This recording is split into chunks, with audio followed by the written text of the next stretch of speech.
Assalamualaikum warahmatullahi wabarakatuh. Selamat siang mitra tambak seluruh Indonesia.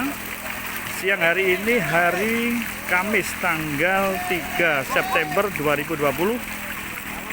Hari ini kita lanjutkan panen raya udang faname di instalasi budidaya laut Perigi Trenggalek. Ini panen hari kedua siklus yang ke-10 dalam 29 bulan. Pada panen hari ini kita dihadiri oleh Bapak Kepala Dinas Kelautan dan Perikanan Provinsi Jawa Timur.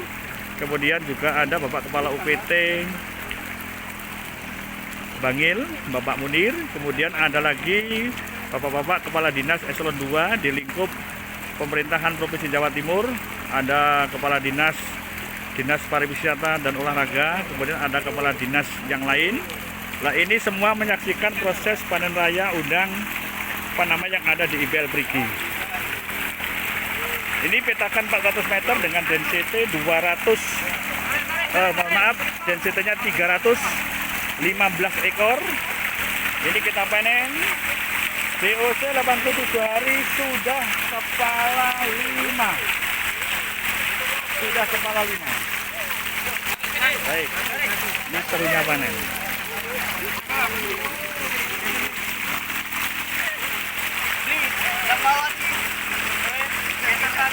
Demikian laporan singkat pada siang hari ini.